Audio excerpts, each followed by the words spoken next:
ዮሐንስ በረኸኛው ቅዱስ ዮሐንስ በረኸኛው በረኸኛው በረኸኛው የወንጌል አርበኛው በረኸኛው በረኸኛው የወንጌል አርበኛው ቅዱስ ዮሐንስ በረኸኛው ቅዱስ ዮሐንስ በረኸኛው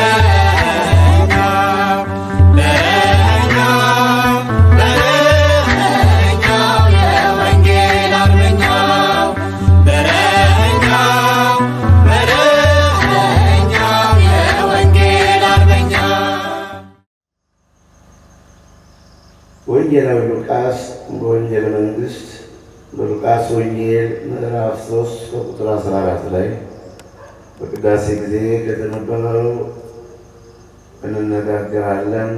ምንም እንኳን በዚህ በታላቁ ገዳም ሰው ለማለፍም ለመቀመጥም ለመራመድም ለመሄድም ለመቆምም ተቸግሮበት ክብረ በዓል ይመስል ታላላቅ ገዳማት ታዋቂ ቦታዎች ሰው ክብረ በዓል ለማክበር እንደሚጓዝ ሁሉ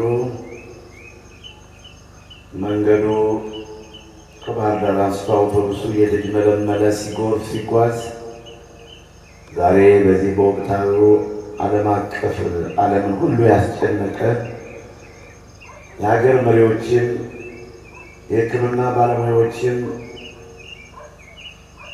የዓለም ተመራማሪ ጠበብቶችን ያስጨነቀና መድኃኒት ሳይገኝለት የቀረ የሰው ልጆችን የበሽታውን ለማስታመም እንደገናም የሞቱትን ለመቅበር በከፋ ሁኔታ ሰውን የሚጨፈጭፍ ይህ ክፉ መቅሰፍት የማይታይ ጠላት በዛ ምክንያት ቀደም አድርገን ቅድመ ዝግጅት ወገናችን በዚህ በታላቁ ቦታ ላይ እንደ ሰው ብዛት በሽታ እንዳይከሰትና ወይም ጠላቶቻችን ክፉ ወሬ እንዳያወሩብን ሰውን አሰናብተን ተራራው ብቻውን ቢሆንም አገልግሎታችን ግን በ94 በ95 በ96 ዓመተ ምህረትም 3 ሰዎች እና 5 6 7 10 12 በነበሩ ጊዜም ዛሬ ለእናንተ የማስተምራችሁ ብቻ አይምሰላችሁ። ነገ ተራራውን የሚሸፍን ሕዝብ በዓለም ዙሪያ ይጎርፋል። ያንን በመንፈስ እያየው ነው ማገለግል። ነገ ይህ ተራራ በሰው ይሸፈናል። አገልግሎታችን ያንን እየተመኘን እያሰብን ነው በማለት ትምህርቱ አልተቋረጠም ነበር። አሁንም ሰዎች ብናንስም ያለነው መነኮሳትና መነኮሳያት ብንሆንም ትምህርታችን አይቋረጥም። ወደ ርዕሳችን የምንሄደው በሉቃስ ወንጌል ምዕራፍ 3 ቁጥር 14 ብዬ ነበር። ማንንም በሐሰት አትክሰሱ። ቁጭ ብላችሁ እንከታተል። ማንንም በሐሰት አትክሰሱ። በሐሰት መክሰስ ኃጢአት ነው። በሐሰት መክሰስ ወንጀል ነው። በሐሰት መክሰስ በደል ነው። ሰውንም በከንቱ አትግፉት። ግፍ አይብዛ። የበረሃው ስብከት ነው። የበረሃው አዋጅ ነው። ይህ ከሊቃውንቱ ከሊቃነ ካህናት ከአይሁድ ሽማግሌዎችና ከጻፎችና ከፈሪሳውያን የወጣ ቃል አይደለም። የበረሃው መናኝ ቅዱስ ዮሐንስ ነው ይህን ቃል የተናገረው። ሰላም ፈጣሪ፣ ሰላም አስከባሪ፣ እውነተኛው አዋጅ ነጋሪ፣ የእግዚአብሔርን መንገድ በምድረ በዳ አስተካክሉ፣ ጎዳናውንም በበረሃ አቅኑ። ተራራው ዝቅ ይበል፣ ሸለቆው ከፍ ይበል፣ ኩርንችቱ ይክላይ ይስተካከል። ኢሳይያስ ምዕራፍ 40 ቁጥር 3 ላይ ልዑለ ቃል ኢሳይያስ ቀደም አድርጎ ስለ መጥምቀ መለኮት ቅዱስ ዮሐንስ በመንፈስ ቅዱስ አሻግሮ ተመለከተና ስለ ዮሐንስ ሥራ ይህን ተናገረ። በዘመኑ የተገኙ ሊቃነ ካህናት ግን ዮሐንስን እንደ ዮሐንስነቱ አልተቀበሉትም። ዮሐንስን እንደ ዮሐንስነቱ አላከበሩትም። ጌታን ያጠመቀ ሕግን ያስጠበቀ ሕግን በእውነት በበረሃ ወጥቶ ያስተማረ የመከረ የንስሐ ጥምቀትን ለሰው ልጆች የሰበከ መጥምቀ መለኮት ቅዱስ ዮሐንስን አላከበሩትም፣ አልተቀበሉትም። ስለዚህ ነው በማቴዎስ ወንጌል ምዕራፍ 21 ከቁጥር 31 እና 32 ላይ ወንጌላዊው ማቴዎስ እንዲህ ብሎ ጽፏልና ጌታችን መድኃኒታችን ኢየሱስ ክርስቶስ ስለ ዮሐንስ አነሳና እናንተ ሊቃነ ካህናት ጻፎችና ፈሪሳውያን መንግሥተ ሰማያት በመግባት ቀራጮችና ኃጢአተኞች ይቀድሟቸዋል። እነርሱ የዮሐንስን ስብከት ሰምተው ንስሐ ገቡ፣ ተመለሱ፣ ከኃጢአታቸው ከበደላቸው ተመለሱ። እናንተ ግን መመለስ አልፈለጋችሁም። የዮሐንስን ስብከቱን ትምህርቱን አልተቀበላችሁትም። ስለዚህ ከእናንተ ይልቅ መንግሥተ ሰማያት በመግባት ኃጢአተኞችና ቀራጮች ይቀድሟችኋል እያለ ጌታችን መድኃኒታችን ኢየሱስ ክርስቶስ ሊቃነ ካህናት ጻፎችና ፈሪሳውያን የአይሁድ ሽማግሌዎች በእውነት ለሕግ ተገዢ አለመሆናቸውንና የእግዚአብሔርን ቃል አለመጠበቃቸውን ይገልጽባቸውና ይነግራቸው ነበር። ማንንም በሐሰት አትክሰሱ። በሐሰት መክሰስ ያላደረገውን አድርጓል፣ ያልሰራውን ሰርቷል ማለት ወንጀል ነው። በሉቃስ ወንጌል ምዕራፍ 3 ቁጥር 10 ጀምሮ አሁንም ከበረሃ ወጥቶ ዮሐንስ የንስሐ ጥምቀት እያጠመቀ መንግሥተ ሰማያት ቀርባለችና ንስሐ ግቡ እያለ እያስተማረ በበረሃው በዮርዳኖስ ዙሪያ ውሃ በሞላበት ቦታ እያጠመቀና እየሰበከ ሲመጣ ሕዝቦች ቀርበው አንተ የበረሃው አንበሳ የበረሃው መናኝ ቅዱስ ዮሐንስ ምን እናድርግ ይሉት ነበርና ምን እናድርግ? ምን ብናደርግ ነው የመንግሥቱ ወራሽ የምንሆን? ምን እንድናደርግ ነው የምትፈልግ? አንተ በበረሃ የኖርክ ዮሐንስ ሆይ እያሉ ሽማግሌዎችና ባልቴቶች፣ ጎልማሶችና ወጣቶች ወደ ዮሐንስ እየሄዱ ማድረግ የሚገባቸውን ነገር ይጠይቁት ነበርና እርሱም እንዲህ ይላል፣ ሁለት ልብስ ያለው ለሌለው ይስጥ፣ ምግብም እንዲሁ ተካፍላችሁ ብሉ። በረንዳ የወደቁትን ጧሪ ቀባሪ ያጡትን አሳዳጊ የሌላቸው ሕፃናት አብሉ፣ አጠጡ፣ አሳድጉ፣ እርስ በርሳችሁ ተረዳዱ። ብቻን መብላት ኃጢአት ነው፣ ብቻን መልበስ ኃጢአት ነው። ልብስን በሳንዱቅ ብልህ የበላው ምግብን በጎተራ በሞሰብ እንጀራው እየሸበተ እየሻገተ ጠላው፣ አረቄው፣ ጠጁ የመሳሰለው ነገር ከቤት ተትረፍርፎ ሌላው የሚቀምሰው ሲያጣ ክልክል ነው። ተካፍላችሁ ብሎ ይል ነበር መጥምቀ መለኮት ቅዱስ ዮሐንስ። ቀራጮችን በተራቸው ቀረብ ብለው ዮሐንስ ወይ ምን እናድርግ ይሉታል። ምን ብናደርግ መንግሥተ ሰማያት የመንግሥቱ ወራሽ እንሆናለን ይሉታል። ዮሐንስ ስብከት አሁንም ያው ነው። መንግሥት ከፈቀደላችሁ ከታዘዛችሁት ውጭ ከተፈቀደላችሁ ውጭ ሕዝቡን አታንገላቱት። ቀረጥ መቀበል የምትችሉት መንግሥት እንደፈቀደ ነው። ሕዝቡ ከመንግሥት ጋር ቀረቤታ እንዲኖረው፣ ሕዝቡ መንግሥትን እንዲያከብር፣ ሕዝቡ ለመንግሥት ተገዢ እንዲሆንና ደግሞም ቀራጮች ከታዘዙት በላይ እንዳያጭበረብሩ እንዳያታልሉ ነበር መጥምቀ መለኮት ቅዱስ ዮሐንስ የሚያስተምረው። እውነታው ይሄ ነው። ከታዘዛችሁት በላይ አትቀበሉ፣ ሕዝቡን አትዝረፉት፣ ሕዝቡን አታንገላቱት። መንግሥት ያዘዘውን ግን አሁንም ተቀበሉ። ነፍስ ሁሉ በበላይ ላሉ ባለሥልጣኖች ይገዛ፣ ከእግዚአብሔር ካልተሰጠ ስልጣን የለምና ሮሜ ምዕራፍ 13 ቁጥር 1 ላይ ዮሐንስ ስብከት በረሃ ኖሬ መጥቻለሁ ከስርተ ደብርቄ አላውቅም ብሎ አንዱን ከአንዱ ለመለየት አይደለም፣ ልዩነት ለመፍጠር አይደለም፣ አንዱን ሊደግፍ ሌላውን ሊነቅፍ አይደለም፣ እውነትን ለመግለጥ ብቻ ነው። ስለ እውነት ነው፣ ስለ ጽድቅ ነው የዮሐንስ ስብከት የነበረው። ስለዚህ የታዘዛችሁትን አድርጉ፣ ከታዘዛችሁት ውጭ ግን ወደ ኋላም ወደፊትም ወደ ቀኝ ወደ ግራ ማትሆኑ ትክክል ነው። እንቀበለዋለን እንዲህ አይነቱን ነገር። አሁን እኛም የምንሰራ በዚህ ነው። አሁን ሰው የታዘዘውን መፈጸም አለበት። ሰው በገባበት እውነተኛ ቃል ኪዳን መዝለቅ አለበት። ታማኝነት ነው የእግዚአብሔር መንግሥት የሚያወርስ።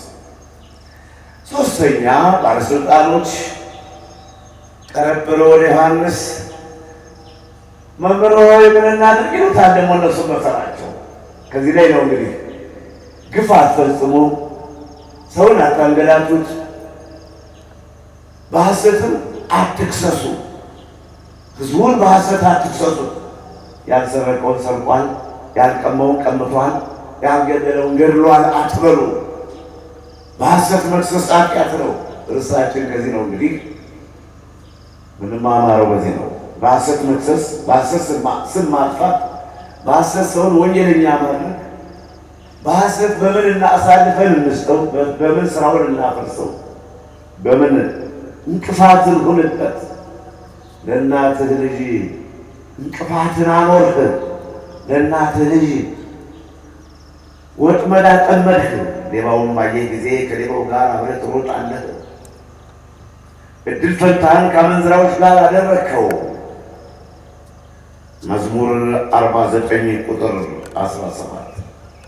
ሌባ ስታይ አብረህ ትሮጣለህ፣ ከሌባው ጋር አብረህ ትሰርቃለህ፣ የተሰረቀውን ትበላለህ። አትመርጥም፣ የረከሰው ጋር ትረክሳለህ፣ ከክፉ ጋር ክፉ ኃጢአት ትሰራለህ። እድል ፈንታህን ከአመንዝራዎች ጋር አደረግከው እንዳለ ዳዊት። አሁንም በሐሰት ማንንም አትክሰሱ። ያልሰረቀውን ሰርቋል፣ ያልበደለውን በድሏል፣ ኃጢአት ያልሰራውን ኃጢአት ሰርቷል አትበሉት። ኃጢአተኛውን ኃጢአተኛ፣ እውነቱን ውሸት ነው፣ ብርሃኑን ጨለማ ነው፣ ቀጥተኛውን ጠማማ ነው ለሚሉ ወዮላቸው ይላል ኢሳይያስ ምዕራፍ 5 ቁጥር 2 ላይ። እውነቱ ሳለ ውሸት ነው የሚሉ ሰዎች፣ ብርሃኑን ጨለማ ነው እያሉ ስም የሚያጠፉ ሰዎች ዕዳ አለባቸው በመንግሥተ ሰማያት። በፍርድ ቀን ወደ ጥልቁ ካለቃቸው ከዲያብሎስ ጋር ይገባሉ። ሰውን ባልሰራው የሚያውሉ፣ በሰው ላይ ክፉ ተንኮል የሚሰሩ፣ ሰውን በሐሰት የሚከሱ ዕዳ አለባቸው እያለ ኢሳይያስ ተናግሮታል። ዮሐንስም የሰበከው ይህ ነው። ሰውን በሐሰት አትክሰሱት፣ በከንቱም ሰውን በሰው ላይ ግፍ አትፈጽሙ። ግፍ ይብቃ፣ በምድር ላይ ግፍ ይቋረጥ። ለዚህ ነው የመጣሁት ይል ነበር የበረሃው መናኝ ቅዱስ ዮሐንስ። እኔ የተወለድኩት መንገድ ለመጥረግ ነው። እንደ ተራራ በትዕቢት የተወጠረውን ልብ በስብከት፣ በአገልግሎት፣ በትምህርት፣ በምክር ላስተካክል፣ እንደ ሸለቆ ቂም በቀል የቋጠረውን ተንኮለኛ ክፉ ልብ መክሬ አስተምሬ ተራራውን ዝቅ ሸለቆውን ከፍ አድርጌ የሰውን ልቦና ለማስተካከል በመልአኩ በቅዱስ ገብርኤል እንደተነገረለት መጥምቀ መለኮት ቅዱስ ዮሐንስን የራማው ልዑል ቅዱስ ገብርኤል በቤተ መቅደስ በመሠዊያው በስተቀኝ ለዘካርያስ ተገልጾ ስለ ዮሐንስ መወለድ ሲነግረው እነሆ ሚስት ጸንሳለች፣ ወንድ ልጅ ትወልዳለች፣ ስሙም ዮሐንስ ይባላል። እርሱም ደስታና ተድላ ማለት ነው። በመወለዱም ብዙዎቹ ደስ ይላቸዋል። እርሱም የአባቶችን ልብ ለዚህ ነው ያመጣው ነው። በሉቃስ ወንጌል ምዕራፍ 1 ከቁጥር 13 ጀምሮ እስከ 19 የአባቶችን ልብ ወደ ልጆች፣ የማይታዘዙትን ደግሞ እንዲታዘዙ፣ መንገድ ጠራጊ፣ መንገድ አስተካካይ፣ ያበጠውን በትዕቢት የተወጠረውን ልብ አስተምሮ መክሮ የሚሸረሽር፣ ሸለቆውን ደግሞ በትሕትና በፍቅር በአገልግሎት በትምህርቱ አስተካክሎ ሜዳ ለጌታ መንገድ ጠራጊ ማለት የሰውን ልብ ማስተካከል። የመጥምቀ መለኮት የቅዱስ ዮሐንስ ሥራው ይሄ ነበር። ከዚሁ ደርቦ ለንስሐ ደግሞ የንስሐ ጥምቀት ያጠምቃልና እኔ ለንስሐ በውሃ አጠምቃችኋለሁ እያለ ማንነቱን እየገለጸ ከኔ በኋላ የሚመጣው ግን አለ ስለ ጌታ መንገድ ጠራጊ፣ ከኔ በኋላ የሚመጣ ግን በእሳትና በመንፈስ ያጠምቃችኋል። እኔ ለንስሐ የኔ አቅም፣ የኔ ችሎታ፣ የኔ ትእዛዝ፣ የኔ ተልእኮ ለንስሐ በውሃን ማጠምቃችሁ እያለ ነበርና በማቴዎስ ወንጌል ምዕራፍ 3 ቁጥር 8፣ 9፣ 10 እስከ 11 ድረስ እኔ ለንስሐ በውሃን ማጠምቅ እያለ እርሳችን ማንንም በከንቱ በሐሰት አትክሰሱ። በማቴዎስ ወንጌል ምዕራፍ 10 ከቁጥር 1 ጀምሮ ብናነበው ከዛም አልፈን ደግሞ ቁጥር 16 ላይ ብናነሳው መልካም።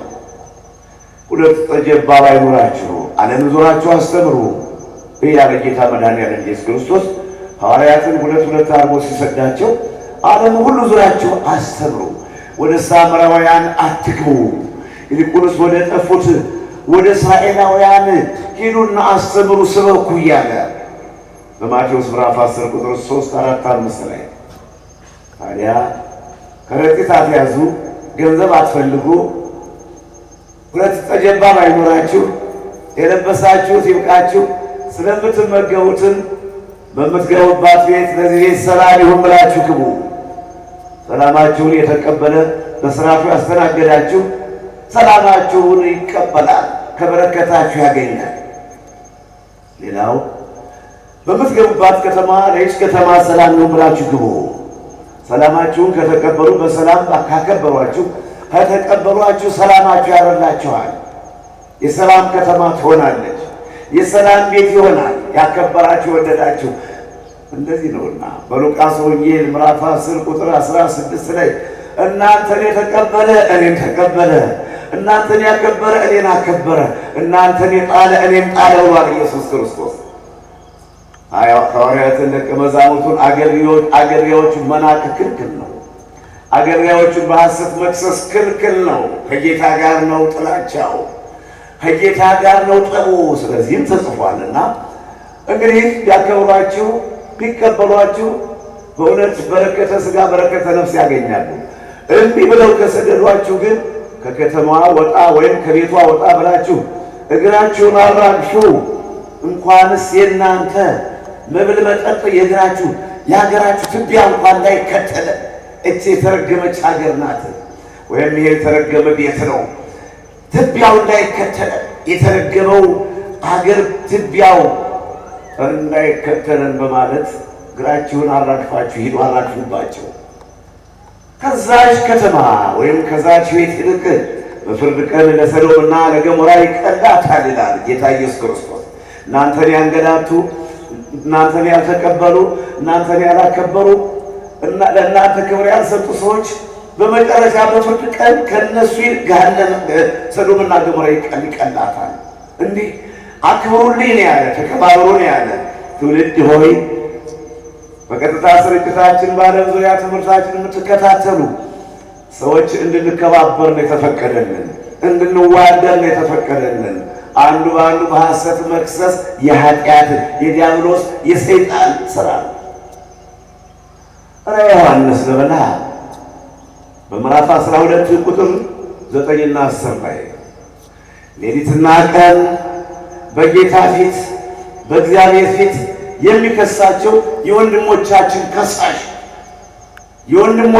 ከሳሽ ስም አጥፊ ታሪክ አጥፊ ሌሊትም ቀንም ያለ እረፍት እንቅልፍ የለው ድካም የለው አይቦዝን አይዘነጋ አያርፍ ሌሊትና ቀን የሚከሳቸው የወንድሞቻችን ከሳሽ እነሆ ያ የቀደመው እባብ ያ የቀደመው ዘንዶ ዲያብሎስ የተባለው ሰይጣን ሌሊትና ቀን ወንድሞቻችን የሚከስ ቅዱሳንን የሚከስ ሐዋርያትን የሚከስ በየፍርቅተው በየዋሻው የሚንከረተቱ መከራ የሚቀበሉ የሚራቡ የሚጠሙ ጻድቃንን የሚከስ እንደ አብርሃም በትዳር ተወስነው ሕግን ጠብቀው ልጅ እያሳደጉ ከህብረተሰቡ ጋር ሰላም አዳሪዎችን ስም የሚያጠፋ መናንያን ባሕታውያንን ገዳማውያን መነኮሳት ዓለም በቃኝ ብለው ዋሻ ለዋሻ አለቱን እየደረመሱ ተራራውን እያስተካከሉ እንደ አባቶቻቸው ታሪክ ለመስራት መከራ የሚቀበሉትን የሚከስ ያ የወንድሞቻችን ከሳሽ ተጣለ። በሰማይና በውስጥ የምታድሩ ሁሉ ደስ ይበላችሁ፣ ያ የወንድሞቻችን ከሳሽ ተጥሏል። ለምድርና በባህር ውስጥ የምትኖሩ ያ የቀድሞ ጠላታችን የአዳምና የሔዋን ጠላት የእኛም ከሳሻችን ሰይጣን ጥቂት ጊዜ ላይ ብሎ ወደ እናንተ መጥቷልና ወዮት አለባችሁ ተብለናል። ታዲያ አሁን የዲያብሎስ የሰይጣን ስራ አስፈጻሚ ሆነው ነው ሰዎች በከንቱ የሚከሱን። ሰው ባልደከመበት አሳማው ዝንጀሮ ማሳውን ስንዴውን ወይኑን በለሱን ከተራራ ከዛፍ ላይ ሆኖ ይመለከታል። እርሻው ከጉልጓሎ አልተጨመረም። ጉልበቱማ እንደገና ነው የእሱ ይጠነክር ነበር አይደል? ከእኛ ከሰው ልጆች ጉልበቱማ የእሱ ይጠነክር ነበር። አሳማው ዝንጀሮዎች፣ ተኩላዎችና ቀበሮችም ቅልጥፍናና ንቃት እነሱ ይበልጡ አልነበረም ከእኛማ። በግ እንጠብቅ አላሉም። አንድ ጊዜ ጠምቷቸዋል፣ ውሃ እናጠጣ፣ እርቧቸዋልና በለመለመው ሳር እናሰማራ አላሉ። ነገር ግን የወፈረውን ለመንጠቅ የወፈረውን ለመብላት መንጋውን የሚበትኑ በጎችን የሚያሳድዱ ተኩላዎች በርቀት ይመለከቱናል መንጋችን ለመበተን። ቀበሮች በርቀት ሆነው ይመለከቱናል መንጋችን ለመበተን። ዝንጀሮችና አሳማዎችም ደግሞ ማሳውን እንዳልነበረ ለማድረግ ክምሩን ለመበተን የቦታውን እህል ለመድፋት ይወራጩብናል። ማንንም በሐሰት አትክሰሱ የመጥምቀ መለኮት የቅዱስ ዮሐንስ ቃል ነው። ቃሉን የተናገረው የበረሃው መናኝ ቅዱስ ዮሐንስ ነው። በሐሰት አትክሰሱ ክልክል ነው። ሰው መክሰስ፣ ሰው ማዋረድ። እንግዲህ በማቴዎስ ወንጌል ምዕራፍ 10 ቁጥር 16 ብያችሁ ነበር። እንደ በጎች በተኩላዎች መካከል እሰዳችኋለሁ አለ። እናንተ በግ እንደ በግ ሆናችሁ በተኩላ በነጣቂዎች የወፈረውን በሚበሉት መንጋውን በሚበትኑት ለመንጋው በማይራሩት በተኩላዎች መካከል እሰዳችኋለሁ። እንደ እባብ ብልህ እንደ ርግብ የዋህ ሁኑ። ሐዋርያትን ነው ሁለት ሁለት እያደረገ ሲሰዳቸው። በሸንጎ ያቆሟቸዋል፣ በአደባባይ ይጎትቷቸዋል፣ በየምኩራብ ይደበድቧችኋል፣ ያስሯችኋል፣ ይገርፏችኋል። እነሆ ከሰውም ያቆሟችኋል፣ ለፍርድ ያቆሟችኋል። ማንንም በሐሰት አትክሰሱ። ይከሷችኋል፣ የሚከሰሱበት ጉዳይ የለም። አብራችሁ ብሎ ነው ያሉ ሐዋርያት። አትቀሙ፣ አትበድሉ፣ አትግደል፣ አትስረቅ ያሉ ሐዋርያት የሚያስከስስ ሥራ አልሰሩም።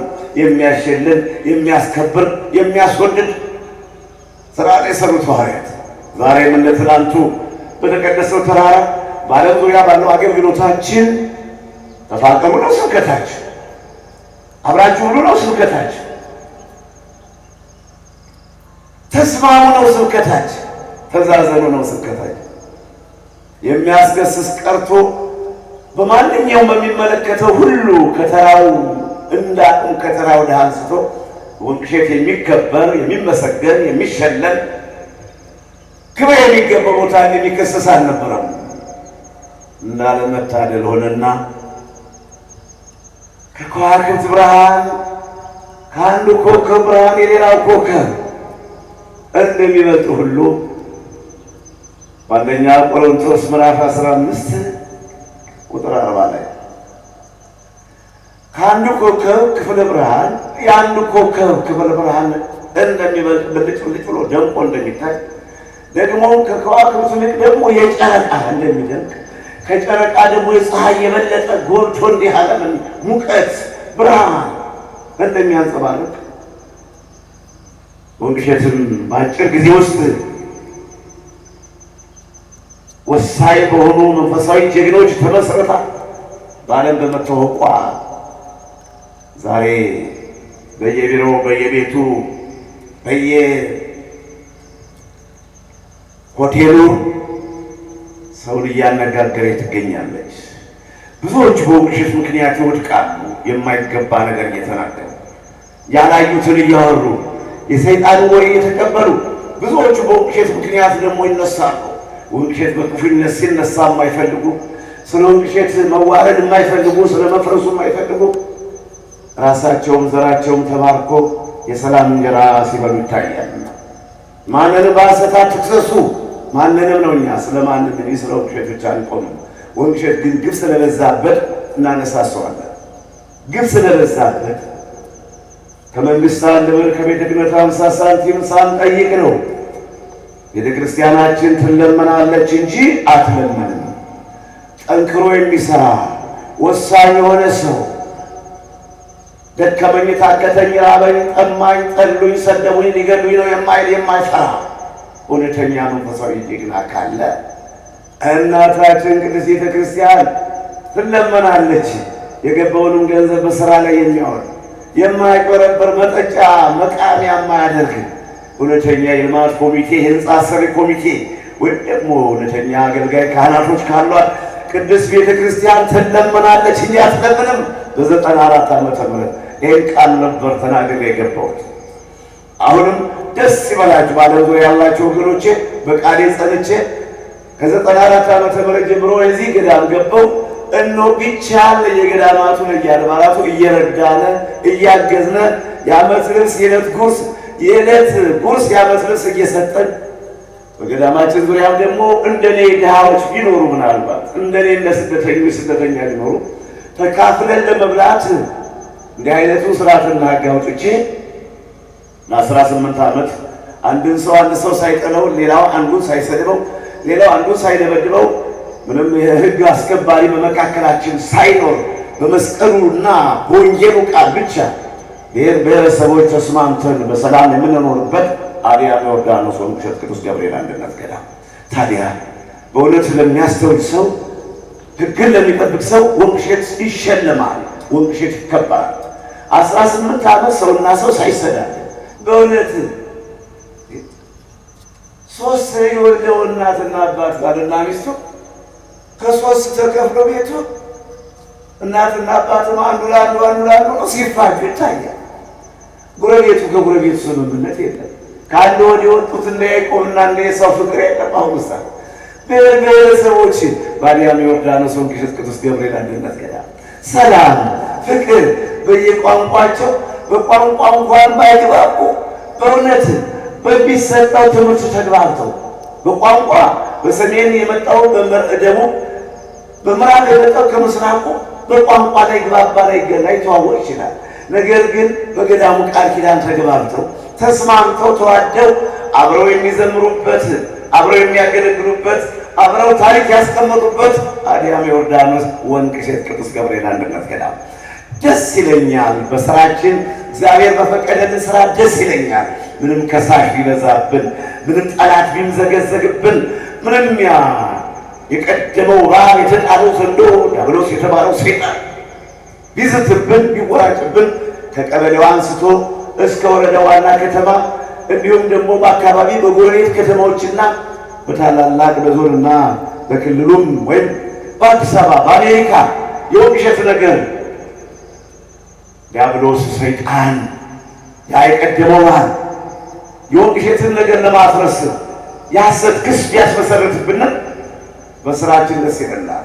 ያለ ግሬደር ያለ ዶዘር ያለ እስካቫተር ተራራው ተንዷል፣ አለቱ ተከስክሷል፣ እንደ ፎገራ ሜዳ መሬቱ ተስተካክሏል። የሰው ልብ ሸለቆ የሆነውና ተራራ የሆነው ትዕቢተኛው በወንቅሸት ቅዱስ ገብርኤል አንድነት ገዳም በአገልግሎታችን ተስተካክሎ ሁሉም በአንድ ላይ ይዘምራል። በርቀት በቀጥታ ስርጭታችን ወንጌሉ ገብቷቸው ምስጢሩ ተገልጾላቸው ለራሳቸው አልፎ ቤተሰቦቻቸውን እየመከሩና እያገለገሉ ቤተሰቦቻቸውን እየረዱ ዛሬ ወንቅሸት ሲሉ ይገኛሉና የወንቅሸት አገልግሎት ይህን ይመስላል። የመጥምቀ መለኮት ዮሐንስ ትምህርት በሐሰት አትክሰሱ፣ በሐሰት መክሰስ ክልክል ነው። ያጠፋውን መክሰስ ግድ ነው። ያጠፋ የተሳሳተ እውነተኛ ነገር ካለ መክሰስ አለ። ለይቶ ነውና በሐሰት አትክሰሱ፣ በሐሰት ስም አታጥፉ። ስንቱ ተንኮታኮተ፣ ስንቱ ወደቀ፣ ስንቱ ተዋረደ። የማይነካ እየነካ የማይጨበጥ እየጨበጠ የወንቅሸት ቅዱስ ገብርኤል አንድነት ገዳም ክብሯን መንካት ሳት መጨበጥ ነውና፣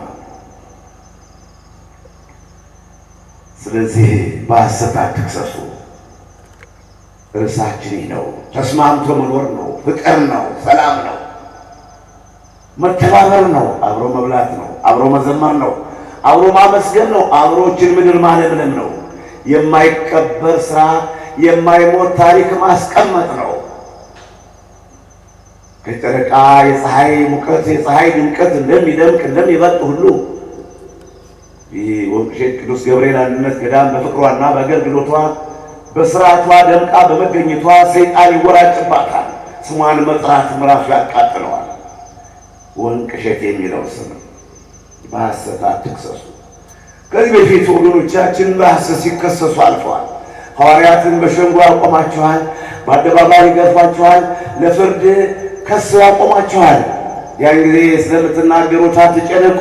በእናንተ ላይ የሚናገር የአባታችሁ መንፈስ እንጂ እናንተ ምን እናገር ብላችሁ አትጨነቁ። ምን እንመልስ? በባለስልጣን ፊት ስንቆም፣ በዳኛ ፊት ስንቆም ምን እንመልስ? ምን እንናገር ብላችሁ አትጨነቁ። በእናንተ ላይ የሚናገረው መንፈስ ቅዱስ ነው። ስለምትናገሩት አትጨነቁ። እውቀት የለም ብላችሁ ወይም ደካማ ነኝ ወይም ስደተኛ ነኝ ብላችሁ ወይም ድሃ ነኝ ወገን የለኝ ብላችሁ ተስፋ አትቁረጡ። በእናንተ ላይ የሚናገረው በእናንተ ላይ ስራ የሚሰራው በእናንተ ላይ ኃይሉን የሚገልጸው መንፈስ ቅዱስ ነው። ሶምሶንም እኮ እንደኛ ሰው ነበረ። መጽሐፈ መሳፍንት ምዕራፍ 13 ቁጥር 5 ላይ እነሆ ከእናቱ ማኅፀን ጀምሮ ልዩ ናዝራዊ ይሆናል፣ የእግዚአብሔር መንፈስ ያርበታል ተባለ። ታዲያ 1000 ፍልስጤማውያንን በአህያ መንጋጋ ሲጨርሻቸው መጽሐፈ መሳፍንት ምዕራፍ 15 ቁጥር 15 ላይ መረሻ ሲያሳጣቸው ሲያርበደብዳቸው የአንበሳውን ደቦል ያለ ካራ ያለ ቢላዋ ያለ ጎራዴ በጫልቆ ሲጥለው መጽሐፈ መሳፍንት ምዕራፍ 14 ቁጥር 3-4 ላይ ሶምሶን እንደኛ ሰው ነበረ። የእግዚአብሔር መንፈስ ስላደረበት ከኛ የተለየ ሆነ። ከኛ የተለየ ኃይሉ የመንፈስ ቅዱስ ኃይል ነው፣ የሥጋ ኃይል አይደለም። በዳቦ በሥጋ የተገነባ ኃይል አልነበረም። የሶምሶን በእንቁላልና ባሳ ሥጋ የተገነባ አልነበረም። የሶምሶን ጉልበትና ኃይሉ የሶምሶን ጉልበት መንፈስ ቅዱስ ነው። የሚያበረተው፣ የሚያጠነክረው፣ የሚያስደፍረው፣ የሚያንቀሳቅሰው መንፈስ ቅዱስ ነበረና የተመኘውን ያደርጋል፣ ያሰበውን ይፈጽማል፣ የተጣላውን ሁሉ መረጃ ያሳጣል። ሶምሶን እስራኤላውያንን ከፍልስጤማውያን 20 ዓመት ሙሉ ነፃ አውጥቷቸዋል።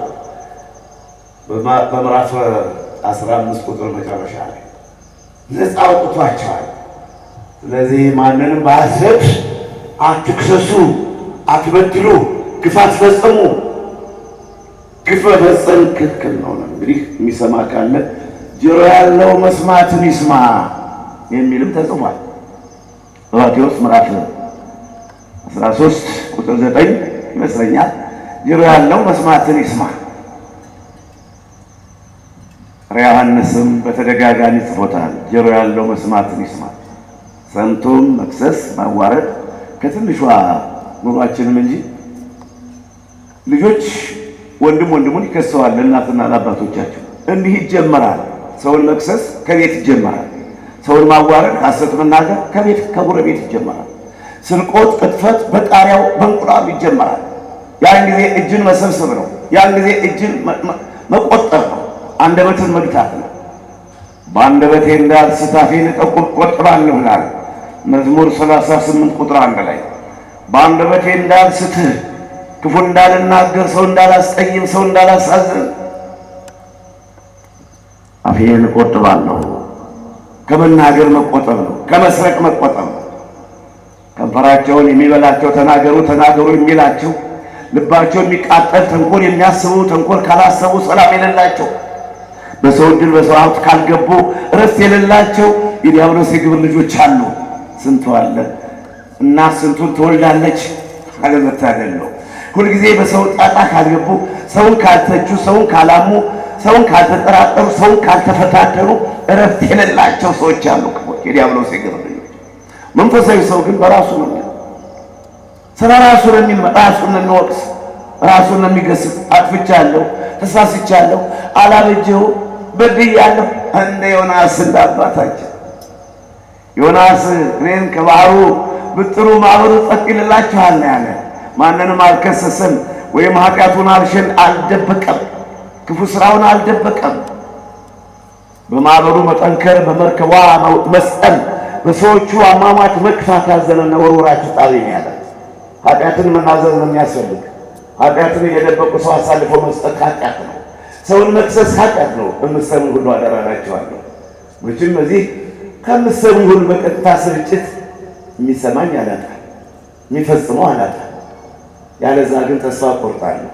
እንዲህ ፀሐይ ላይ ቁሜ እኔ መከራዬን እያየሁ ብቻዬን በአንዱ በተቀደሰው ተራራ ብቻዬን ቁሜ እየጮኩኝ ሰምታችሁ ካልፈጸማችሁ ታዝናለሁ። እስከ መቼ ነው የምንኖረው በምድር ላይ? 1000 ዓመት ነው እንዴ?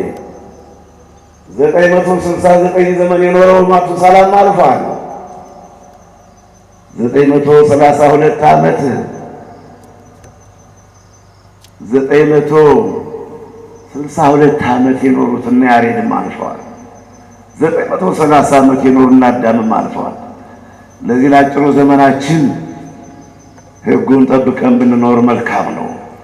ዘፍጥረት ምዕራፍ 5 ቁጥር 5 ላይ ምዕራፍ 20 እና ምዕራፍ 27 ላይ እነዚህ የድኔ ሰዎች ሽማግሌዎች አባቶቻችን ይህን ረጅም ዘመን ተጠቅሞበት አልፈዋል፣ ሰርተውበት አልፈዋል።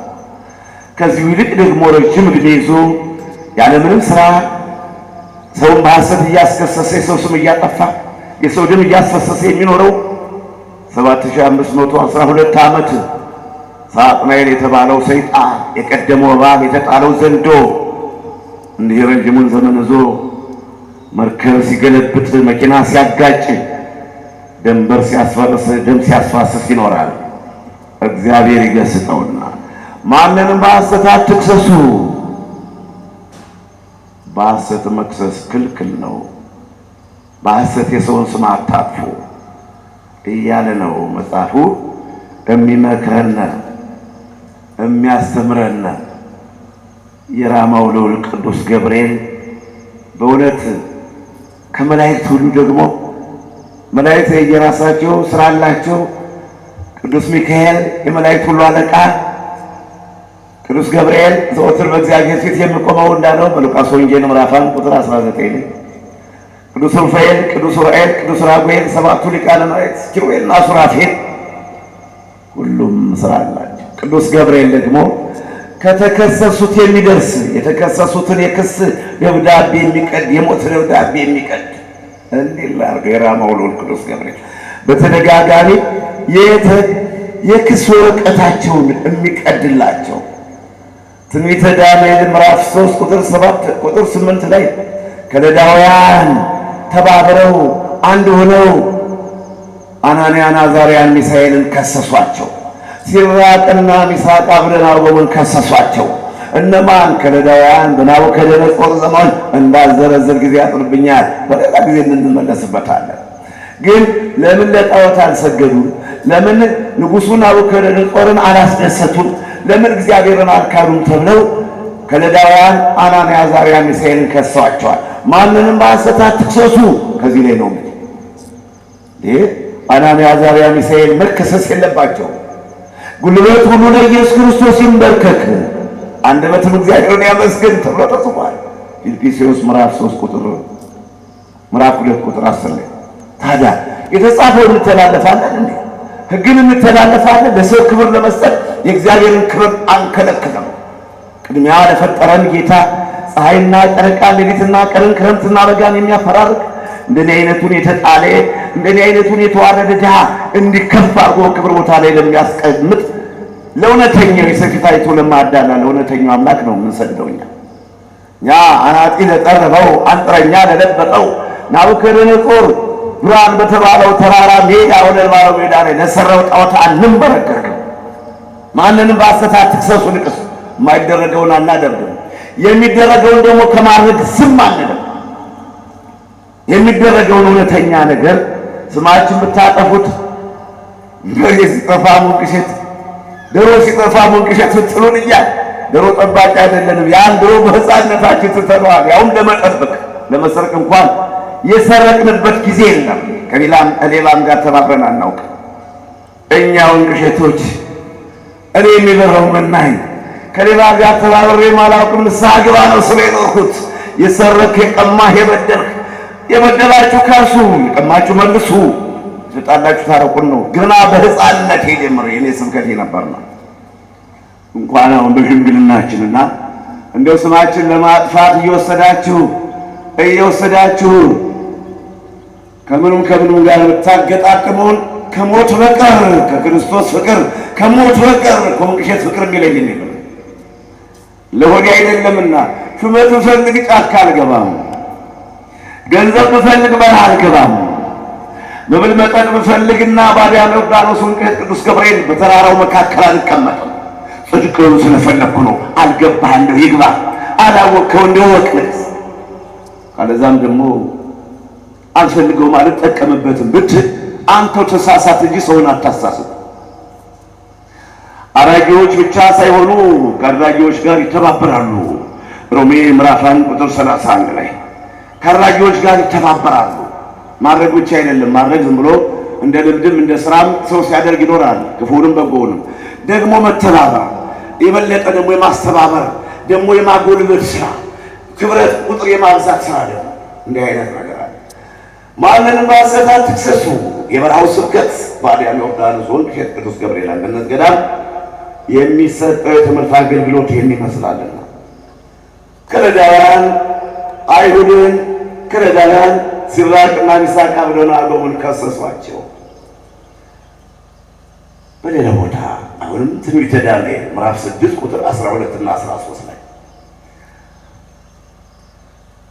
በንጉሱ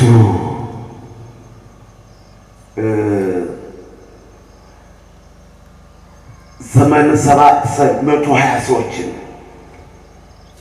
120 ሰዎችን ለመንግስቱ አገዛዝ ለአሰራር እንዲመቸው ከባለስልጣኖች ከመሳፍንቱና ከመኳንንቱ በላይ የሾመና ያስቀመጠ ከነሱም ደግሞ ሶስቱን ብቻ የመረጠ ከሶስቱም አንዱን ዳንኤልን ብቻ የበላይ አድርጎ የመረጠ ዳርዮስ ንጉሱ ዳርዮስ ስለወደደው ታማኝ ስለሆነ እውነተኛ ስለሆነ መንፈስ ቅዱስ ስላደረበት ሕግን ስለሚጠብቅ ንጉሱን ስለሚያከብር ሕዝቡን በስርዓቱ ስለሚያስተዳድር ዳንኤል ተመረጠ። በመልክ አይደለም ዳንኤል የተመረጠው፣ በውበቱ አይደለም ዳንኤል የተመረጠው። ስደተኛ ነው። ከእስራኤል ከኢየሩሳሌም ወደ ከለዳውያን የተማረከ ምርኮኛ ነው። ይሁን እንጂ ታማኝ በመሆኑ ንጉሱ ዳርዮስ ወደደው። እውነተኛ ስለሆነ ስራውን ጠፈፍ አድርጎ ስለሚሰራ ንጉሱን ስለሚያከብር ሕዝቡን ስለሚያገለግል ፈጣሪውን ስለሚያመልክ ወደደው። ታምሮ መገኘት ነው። ያቀረበው ደሩኝ ቢባል የትም አይደረስም። ስለተጻፈባችሁ ነው ወገኖች፣ ተጽፎባችኋልና ከሰው ከኃጢአታችሁ መመለስ የሚከብዳችሁ የጽፈቱ ጉዳይ ነው። ለኃጢአት የተጻፉ አሉ፣ ለጽድቅ የተጻፉ አሉ። ከሕይወት መጽሐፍ የሌሉት ሁሉ ወደ ባህር ይጣላሉ። ያም እውነተኛው ሁለተኛው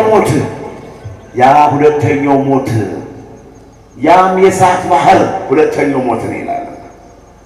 ዮሐንስ ምዕራፍ 20 15 ከ11 12 15 ድረስ ሲኦል ባህርም በውስጡ ያለውን ሰጠች። ሲኦልና ሞትም በውስጡ ያለውን ሰጥቶ ሲኦልም ወደ እሳት ባህር ተጣለች። ያም የእሳት ባህር ሁለተኛው ሞት ነው፣ የመጨረሻው ሞት ነው። ይግባኝ የሌለው ፍርድ፣ ተገቡ የማይወጡበት የመጨረሻው ከዚህ ያወጣና አሁንም የተጻፈባቸው ሰዎች ከተጻፈው አትለፉ። በአንደኛ ቆሮንቶስ ምዕራፍ 4 ቁጥር 6 ላይ ከተጻፈው አትለፉ ተብሎ ተጽፏል። ቅዱስ ጳውሎስ የተጻፈውን አትለፉታል። ንስሐ በመግባት መቼም ሰው በቀኝ የተሰቀለው የማናይን ለማማተር ይዞ ገነት ገብቷል። ሁልጊዜ በኃጢአት እየተረማመዱ ኃጢአት እየሰሩ ከበደል ላይ በደል እየጨመሩ የሰውን ስራ ከማጉላላት የሰውን ትዳር ከማስፈታት የሰውን ልጅ ከመበተን ሰውን ከሀገር ወደ ሀገር ከማፈናቀል ለሀገርና ለወገን ለሕዝብ ጠንቅ ከመሆን ይልቅ ንስሐ መግባቱ መልካም ነው። በድያለሁ አጥፍቻለሁ ማለት መልካም ነው። ማንንም በሐሰት አትክሰሱ። ሉቃስ ወንጌል ምዕራፍ 3 ቁጥር 14 ላይ የመጥምቀ መለኮት የቅዱስ ዮሐንስ ስብከት መጽሐፈ አስቴር ምዕራፍ 3 ቁጥር 4፣ 5 ቁጥር 6፣ 7 ላይ ሐማን መርዶክዮስን በሐሰት ከሶታል። የመርዶክዮስ ብቻ መውደቅ፣ የመርዶክዮስ ብቻ መሞት ስላልበቀው በቂ ሆኖ ስላልተገኘ ከህንድ እስከ ኢትዮጵያ በ127 ህዝብ በ127 አገሮች ላይ የሞት ደብዳቤ ዕቃቸው እንዲዘረፍ፣ ገንዘባቸው እንዲዘረፍ፣ አይሁዳውያን ሁሉ እንዲጨፈጨፉ በሐሰት ከሷቸዋል። ማንንም በሐሰት አትክሰሱ እንዳልዘረዝር ጊዜ ያጥርብኛል። ከዚህም አያይዞ ሶስና በሐሰት ተከሳለች። መጽሐፍ ቅዱስ መቼም የተጻፈ ሁሉ ለእኛ ምክርና ተግሳጽ እንዲሆን ተጻፈ።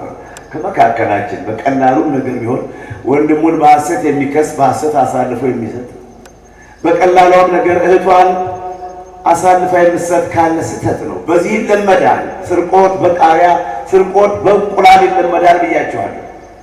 እጅን በቃ አላበጀሽም እጄ ማለት ነው። ሁለት እግር ኖሮህ ገሃነመ እሳት ከምትገባ አንድ እግር ኖሮህ መንግሥተ ሰማያት ብትገባ ይቻላል። እጅ ብታሰናክል ቆርጠህ ጣላት፣ ዓይን ብታሰናክል አውጥተህ ጣላት የሚል ተጽፏል። ስለዚህ ስርቆት የሰው ገንዘብ መመልከት፣ የሰው ክብር መመልከት ኃጢአት ነው። ማንንም በሐሰት አትክሰሱ። ሶስና ልበላ ከመጣ ነው አይቀርም። ያልሰራችሁን ሰራች ብለው ለኃጢአት ስለፈለጓት ለኃጢአት ስለተመኟት ክብሯን ለመቀነስ ቃል ኪዳኗን ለማፍረስ የማይገባ ኃጢአት ሥራ ፈልገው አልሳካላቸው። ወንቅሸትን ለመዝረፍ ወንቅሸትን ለማሰናከል በወንቅሸት ላይ ይከሰሱ፣ ይደብደቡ፣ ይዘረፉ፣ ይበተኑ ብለው አልሳካላቸው። ሙተዋል፣ ታስረዋል። ወይም ደግሞ በሬ ሲሰረቅ ዶሮ ሲሰረቅ ወንቅሸት እንዳሉ በወረዳችን በከተማችን በገጠር በከተማው የዘወትር ስራ ሆኖ ይገኛል። ወንቅሸቶች ግን በሰይጣን ማሰሪያ የታሰሩት የሚፈቱበት ዲያብሎስ ተቃጠልኩ እያለ ወደ ጥልቁ ባህር የሚገባበት ሽባው ደንቆሮ ድዳና ደንቆሮ መንፈስ ያለበት ሁሉ መስማት የተሳናቸው የሚሰሙበት፣ ማየት የተሳናቸው የሚያዩበት፣ ማሰብ የተሳናቸው አስበው ሰብስበው ስለ ትዳርና ስለ ኑሮ ቤተሰብና ሀገርን ወዳድ ሆነው ተመክረው የሚሄዱበት እንጂ እንደምንባለው አይደለም። ማንንም በሐሰት አትክሰሱ፣ የማንንም ስም አታጥፉ። ይህ ነው የበረሃው ስብከታችን። ተወዳጆች፣ በሀገር ውስጥና በሀገር ውጭ ያላችሁ ወገኖች ሆይ ብዙዎችም አሁን በቢሮአችሁ ናችሁ ትመለከታላችሁ። ሌሎችም ባህር ማዶ ሆናችሁ ባለችው ደቂቃ ውስጥ ስራችሁን አመጣጥናችሁ ትሰሙናላችሁ። እናንተን ለወንቅሸት ቅዱስ ገብርኤል አንድነት ገዳም ያዘጋጀ አምላክ የተመሰገነ ይሁን።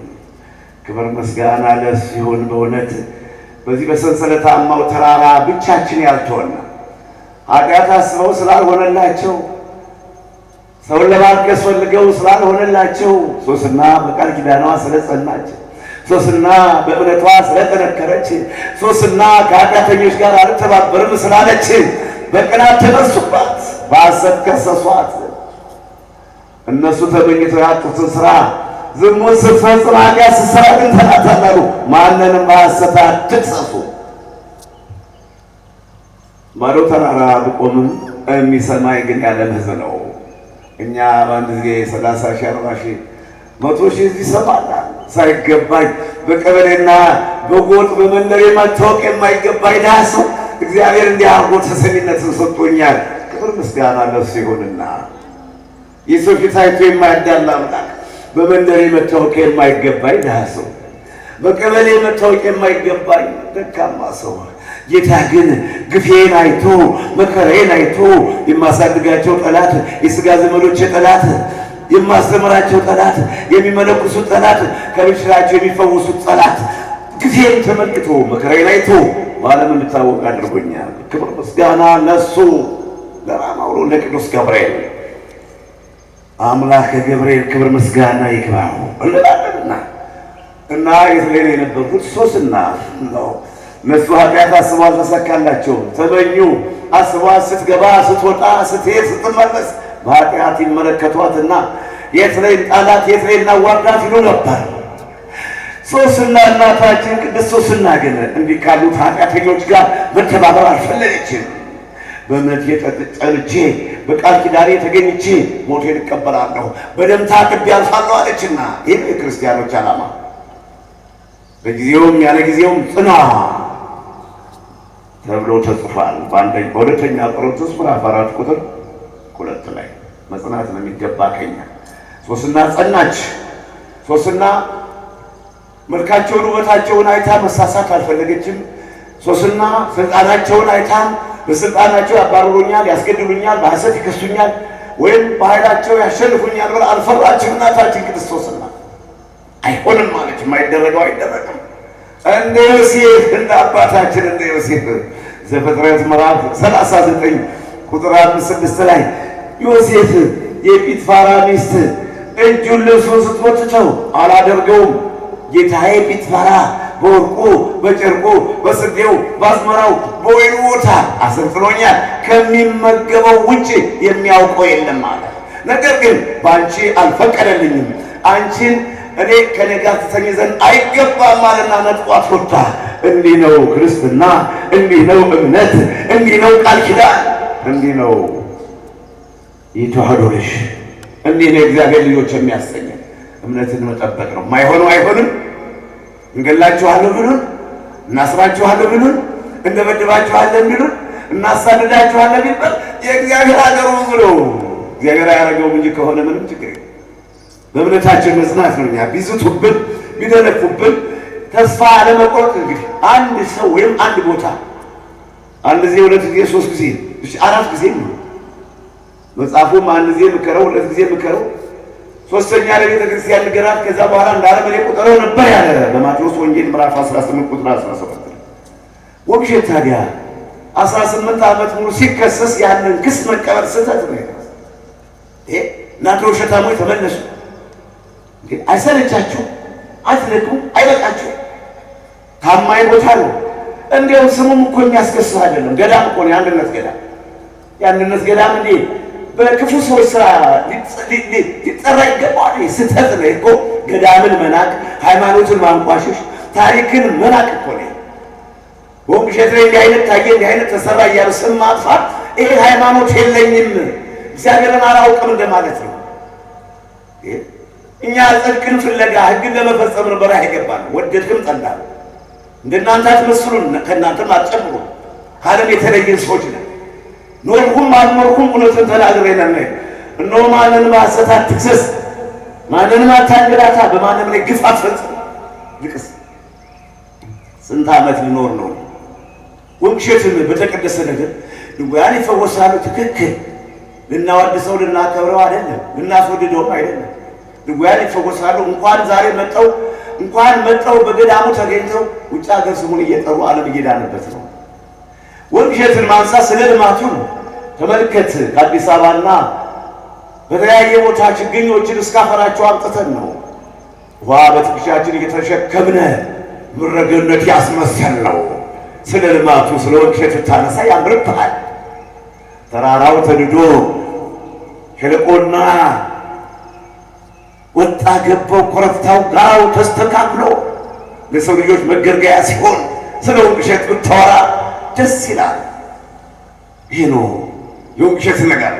ብሔር ብሔረሰቦች በየቋንቋቸው ሲዘምሩ በፍቅር ሲኖሩ የተማታና የተሳደበ የተጣላና ክርክር ፍክክር ሳይኖር በሺህ የሚቆጠሩ 50 ሺህ 60 ሺህ 70 ሺህ ሕዝብ በመስቀልና በወንጌሉ ቃል ብቻ ተረጋግቶ ተስማምቶ ባለጸጋው ድሃውን እያበላው እየረዳው ድሃው ደግሞ ባለጸጋውን በጉልበቱ ያገዘው ተስማምተው ተፋቅረው ለድነት ሲበቁ ጠላታቸው ሰይጣንን አሸንፈው ሰይጣን ወደ በርባሮስ ተቃጠልኩ እያለ ሲገባ የሰው ልጆች እየተፈቱ እየመሰከሩ ሲሄዱ እንዲህ አይነቱ ነገር ስለ ውግሸት ታወራ መልካም ነው። ሌላውን ደግሞ ነገ እነግርሃለሁ። ለምን የውግሸት ነገር አያልቅማ። ቢተርኩት አንተ አይገባህም እንጂ አንድ ጊዜ ገንዘብ አንድ ጊዜ ብር ኃይልን ይበቅሏልና ሌላ መልአክ ከፊት ላይ ቆሞ እንደ በለዓም አይነት ተሰውሯል።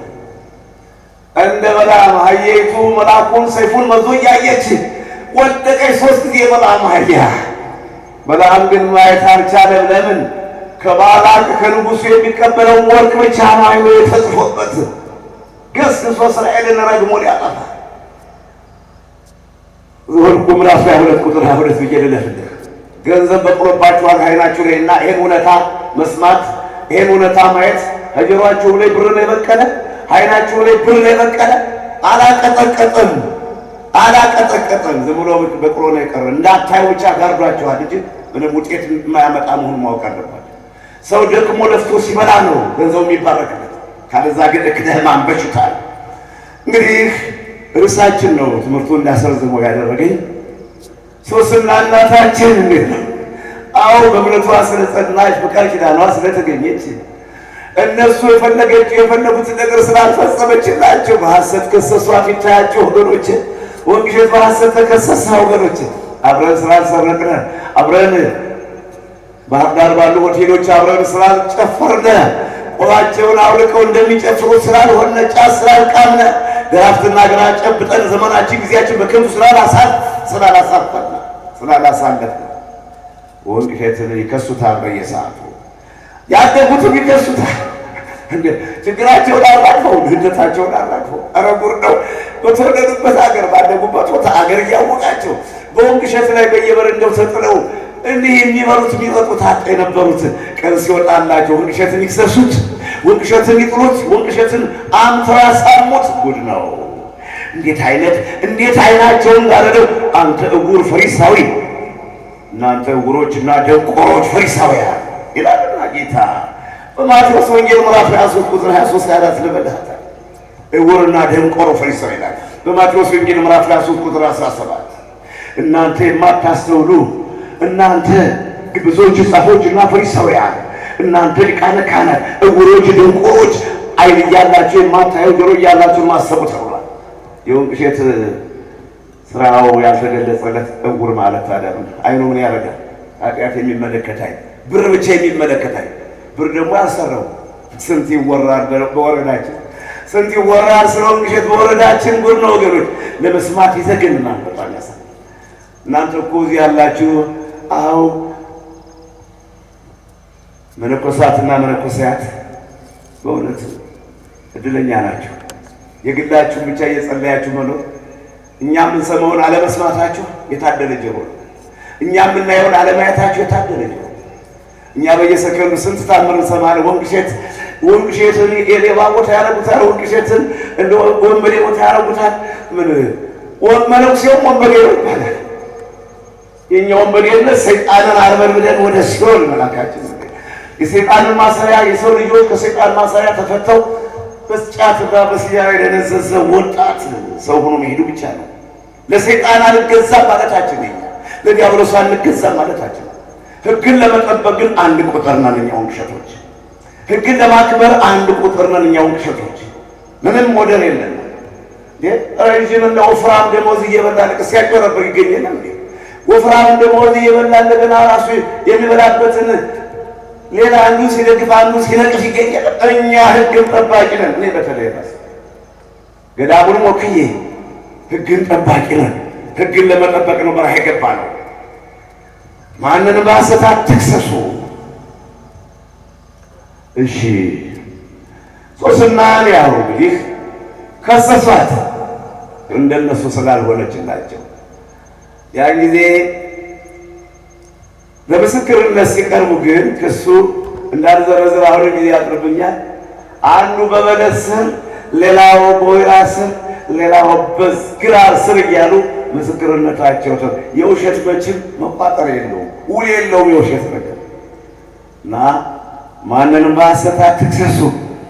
እናታችን ሶስናም ተከሰሰች፣ ዳንኤል ተከሰሰ፣ አይሁዳውያን በከለዳውያን ተከሰሱ። ጌታ መድኃኔዓለም ኢየሱስ ክርስቶስ ሊቃነ ካህናት ጻፎችና ፈሪሳውያን በሰንበት ከሰሰ ብለው ከሰሱት። በሰንበት ፈወሰ፣ በሰንበት ዕውር አበራ ብለው ከሰሱት። በሰንበት ሽባውን እጁን እንዲዘረጋ፣ በሰንበት መጻጉዕን አልጋህን ተሸክመህ ሂድ ብለው ከሰሱት። ታዲያ እሱም እንዲህ አላቸው፣ በሰንበት ክፉ ነው የተፈቀደ ወይስ በጎ? ማዳን የተፈቀደ ወይስ መግደል? ይሄ ነው መልሱ። ለጠላቶቻችን ስራው ራሱ መልሳችን ነው። እኛ አሁን ሰው ቢጠይቀን ዋናው ምስክርነታችን የሰው ምስክር ሞልቶናል። እነዚህ በዓለም ስናለቅስ እያለቀሱ ስናዝን እያዘኑ እኛን የሚከታተሉ ሰዎች ሞልቶናል። ነገር ግን ከስጋ ለባሽ ሰው ይልቅ ከፈራሽ በስባሽ ሰው ይልቅ ስራችን ምስክራችን ነው። ወንቅሸት ምስክራችን ነው። ተራራው ምስክር ነው። ደኑ ምስክር ነው። ተራራው አለቱ ምስክር ነው። ዛፎች ምስክሮቻችን ናቸው። እንዴ አላነበባችሁም ወይ? መጽሐፈ ኢያሱ ምዕራፍ 24 ቁጥር 15 ላይ ቁጥር 17 ላይ እነሆ ኢያሱ በእኔና በእናንተ መካከል ብሎ ትልቅ ድንጋይ ተከለባቸው፣ ይህ ድንጋይ ምስክራችን ነው ብሏል። አሁንም የወንቅሸት ቅዱስ ገብርኤል አንድነት ገዳም ደኖች ዛፉ ምስክር ነው። ችግኞች ምስክር ናቸው። ሲለመልሙ ለምልም የላቸዋለሁ፣ ሲጠወልጉ ጠውልጌአለሁ፣ ሲሰበሩ ልቤ ተሰብሯል፣ ሲሰበሩ ልቤ ተሰብሯል። የተጣመሙትን እያቃናሁ እስከ መቼ አድገውልኝ እያልኩ አይን የማያቸው ችግኞቻችን ምስክሮቼ ናቸው። ይሄ እንኳን ወዳጆቻችን ጠላቶቻችን ለማንኛውም ለጽሁፋቸውም ሆነ በቃል የሚያስተላልፉት ተልኳቸው የመወለጃ የሚወደድላቸው ሰሚና አንባቢ እንዲያገኙ የሚያደርጉት ወንቅሸት ቅዱስ ገብርኤል አንድነት ገዳም ቤተክርስቲያኑ ምስክራችን ነው። ተራራው ምስክር ነው። አለቱ ምስክር ነው። ከአለቱ የሚፈልቀው ውሃ ምስክር ነው። ብዙ ምስክር አለ። በውጭ ሀገር ያሉ ወገኖቻችን ስሙን ጠርተው የዳኑት ምስክሮቻችን ናቸው። ገዳሙን ሳያውቁት መጥተው ሳይጠቀጥቁት በቦታው ሳይገኙ የወንቅሸቱ ቅዱስ ገብርኤል ድረስልን እያሉ ፈጥኖ የደረሰላቸው ከስራታቸው የፈታቸው ድህነታቸውን ያላቀቃቸው ሰላምና ነፃነት እንዲያገኙ የሰው መውደዱን ሰጥቶ ሀብትና ገንዘብ እንዲያበረክቱ ያደረጋቸው የራማው ልዑል ቅዱስ ገብርኤል በውጭ ሀገር ስሙን ጠርተው በመዳናቸው ምስክሮቻችን ናቸው። እንግዲህ ትምህርታችን በዚህ ቋጨውና ሌላ ጊዜ ደግሞ እንገናኛለን። እርሳችን ማንንም በሐሰት አትክሰሱ። ደግሜ እላለሁ፣ ማንንም በሐሰት አትክሰሱ። ለሶስተኛ ጊዜ እላለሁ፣ ማንንም በሐሰት ሰውን በሐሰት አትክሰሱት። ያስተማረን የመከረን የገሰጸን አምላክ የተመሰገነ ነው።